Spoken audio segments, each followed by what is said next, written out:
રામ રામ દોસ્તો. LRD એટલે કે લોકરક્ષક દળની ભરતી પ્રક્રિયા જે થવાની હતી 12,000 લોકોની, એમાં એક આપ્યો છે, એક નહીં 2-3 આપ્યાઓ છે.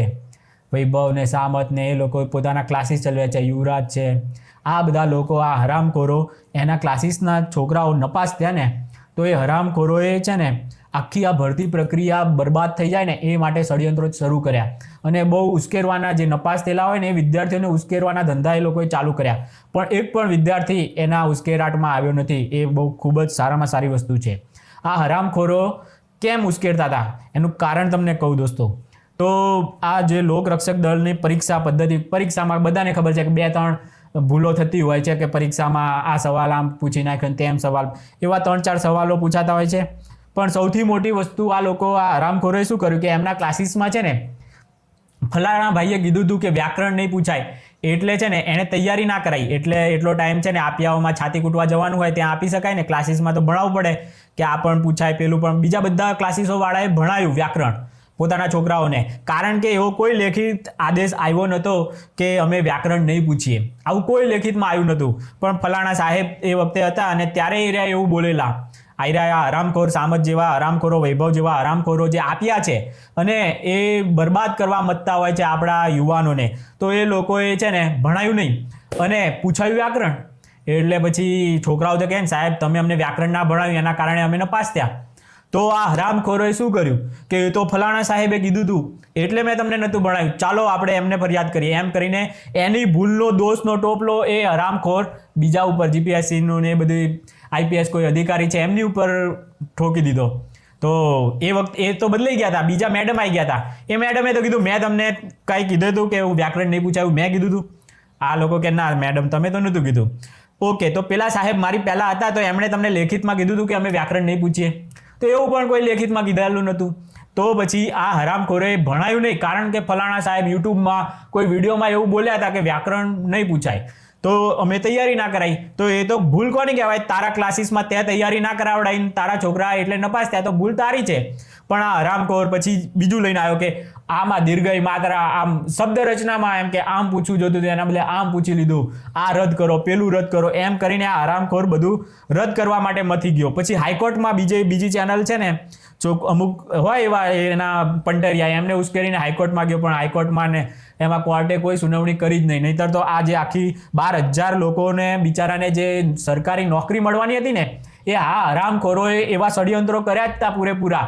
પણ ધન્યવાદ આપવું પડે પરીક્ષા બોર્ડને કે એ લોકો આ રાક્ષસોના ભયથી, બાકી તો રોજ સચિવાલયમાં અમને સચિવાલયમાં જવાના દીધા, રોજ બાજારું મીડિયામાં ઇન્ટરવ્યૂ આપ્યા છે, પોડકાસ્ટ આપ્યા છે.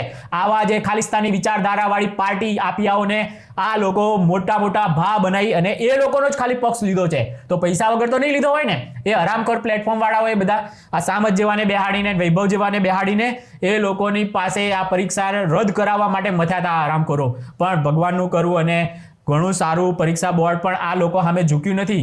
નહીતર તો ઝુકાવવા માટે બહુ મહેનત કરી કે આ વખતે પરીક્ષા રદ કરાવી નાખીએ, આ બધું પરિણામ રદ કરાવી નાખે.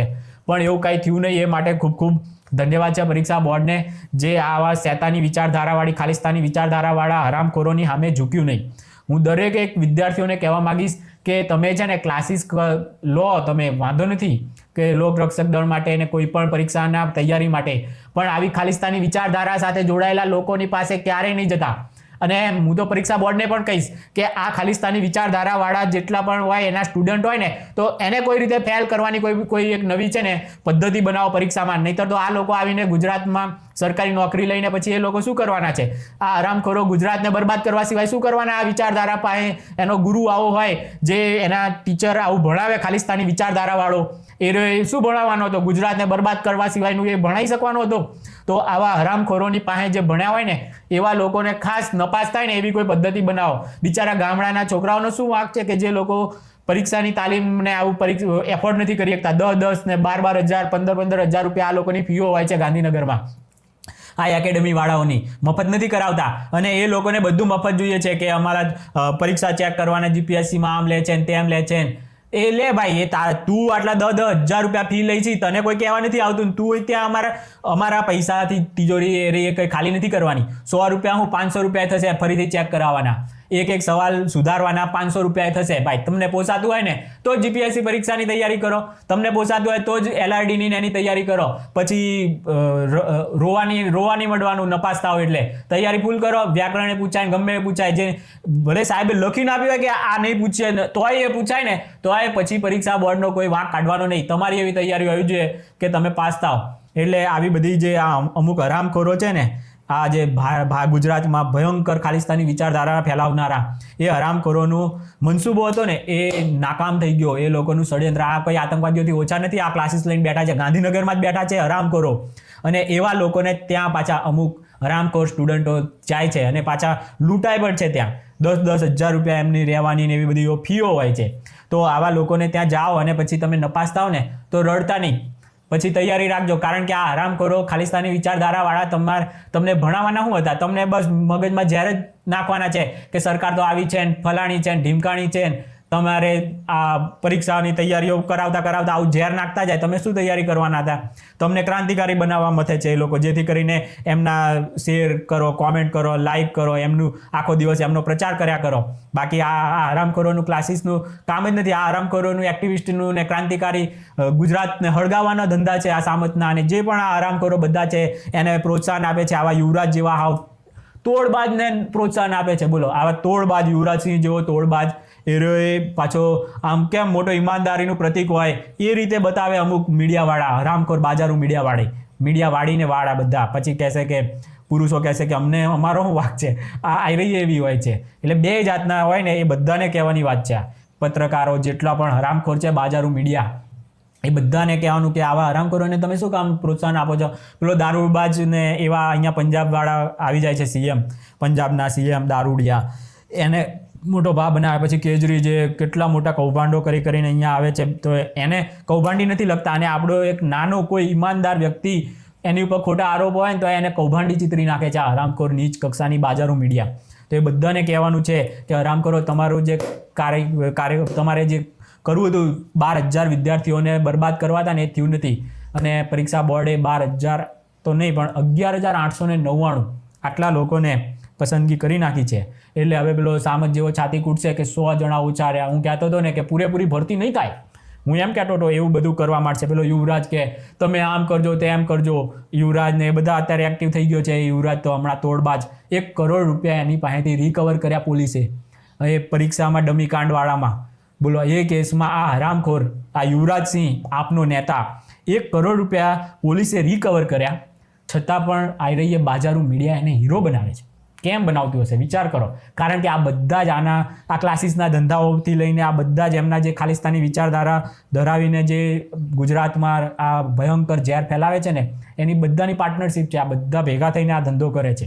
એટલે બધાને જાગૃત થવાની જરૂર છે કે આ હરામખોરો નપાસ થતા હોય ને તો ભલે નપાસ થાય ને તો ઉપરથી આપણે તો ખુશ થવાનું. આના એન્જલ ક્લાસવાળાને, દીકરાવાળાને, પૂછાવાળાને જેટલા પણ છે ને એ બધા જ નપાસ થશે ને તો હું પહેલો વિડીયો હવે તો બનાવીશ કે તારા ક્લાસીસવાળા નપાસ થયા ને એટલે તારે રોવા નહીં આવવાનું. અહીંયા હું તો વિદ્યાર્થીઓનો અવાજ બનું છું.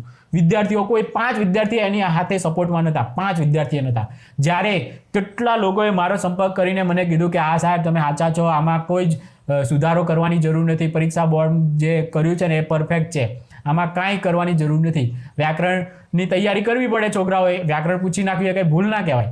એટલે આવી બધી એ લોકોએ 5 થી વધારે છોકરાઓએ મને સંપર્ક કર્યો હતો. તો મારો તો સંપર્ક કરવો અઘરો છે.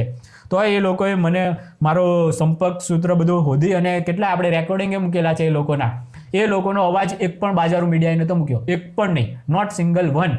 અને એટલે જ મારે જેટલા પણ તમે જે વિદ્યાર્થીઓ હો, તમારી સાથે ખોટું થતું હોય ને તો તમે જાતે અવાજ સોશિયલ મીડિયા ઉપર ઉપાડજો. બાકી આ હરામખોર મીડિયાની કે મારા જેવા કોઈની તમારે સપોર્ટની જરૂર જ નથી. એ કંઈ નવું નથી કરતા. એ લોકોએ આવા વિડીયા બનાવીને મૂકે છે. તો એ વિડીયા બનાવવું અઘરું નથી, હાવ હેલું છે. આ તમે જે અઘરી પરીક્ષાઓ પાસ કરીને સરકારી નોકરીઓ લો છો ને એનાથી તો સાવ સહેલું છે, હાવ હેલું. એટલે તમે બધા જે પુરુષાર્થને એ કરો છો ને હાથે હાથે પોતાનો અવાજ પોતાની જાતે ઉપાડતા શીખી જજો. આટલી નમ્ર વિનંતી છે. જેની પણ સાથે ખોટું થતું હોય, આપણે માનીએ કોકની સાથે કંઈક ભૂલ થઈ હોય, કંઈક ખોટું થયું હોય, તો તમારો અવાજ તમે છે ને આવા સામત જેવા ને એ બધા વચેટિયાઓને નહીં આપતા. નહીંતર એ દલાલો છે, તમારી દલાલી કરી ખાશે કે આ પછી એની રાજનીતિના રોટલા શેકવા માટે તમારો યુઝ કરશે. એટલે ખાસ વિનંતી છે, જેટલા પણ ભાઈઓ બહેનો આવી બધી તૈયારીઓ કરતા હોય ને એ આવા ઝેરી વિચારધારા, ખાલિસ્તાની વિચારધારાવાળા ક્લાસીસના સંચાલકો, ક્લાસના શિક્ષકો એમનાથી દૂર રહો એટલી નમ્ર વિનંતી છે. રામ રામ.